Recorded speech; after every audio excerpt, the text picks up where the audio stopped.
Today we'll be discussing active bystander interventions and consent, but before we dive into that material, we just want to give a quick content warning.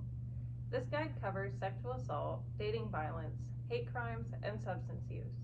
If you need to step out at any point, please do so and follow up with someone for additional support.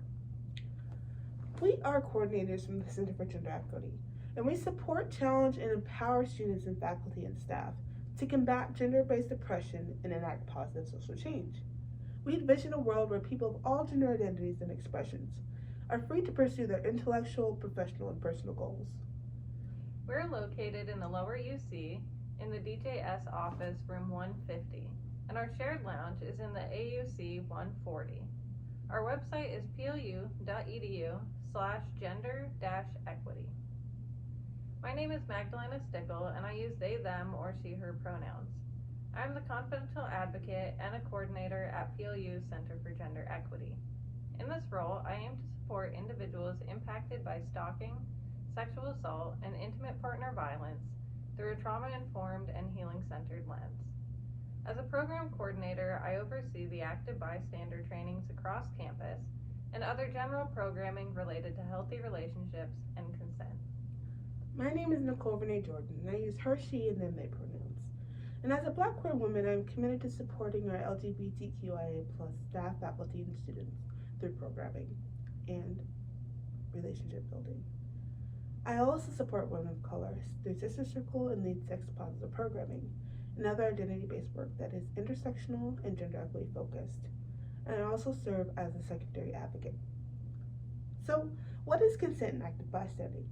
A part of how we aim to support impacted individuals across a variety of harmful situations is through building a community of active bystanders. Additionally, making sure that we are all on the same page about what consent means helps us to be able to recognize when we need to intervene.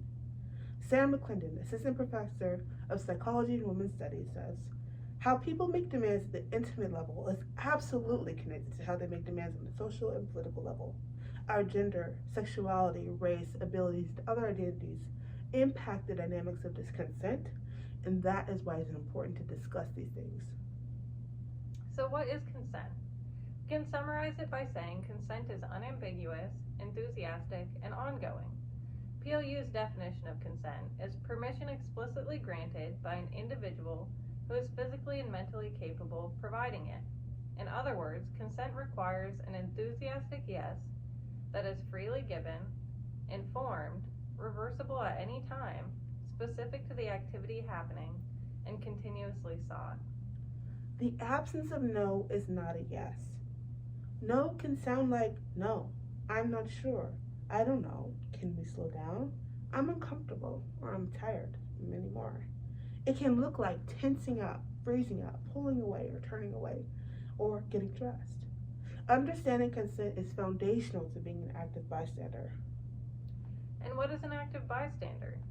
An active bystander is an individual who identifies potentially harmful situations and intervenes to decrease the likelihood that something bad will occur or get worse. There are many legitimate reasons why people hesitate to intervene. Some include feeling like you don't know the whole situation. Maybe you have concerns about making the situation worse, or you think other people will step in first. Or sometimes our personal biases make us think that maybe the person deserves it.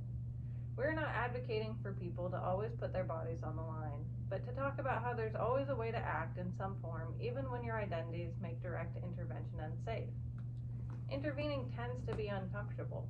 However, the helping model shows that when you see someone helping, you are more likely to help also. And we can apply bystander intervention skills to all sorts of situations in and outside of college.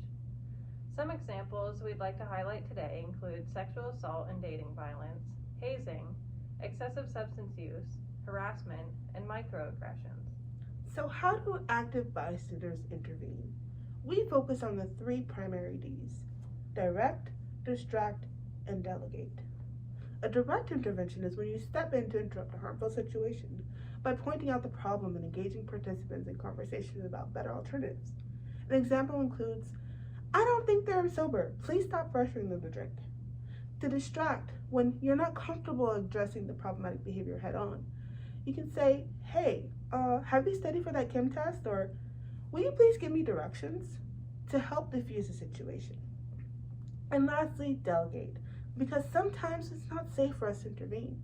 So that's when we call on others, like residential life or campus safety, to step in on our behalf.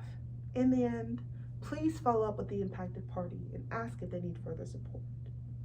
And remember that witnessing or experiencing any of the types of events that we've talked about today may incite difficult feelings to process.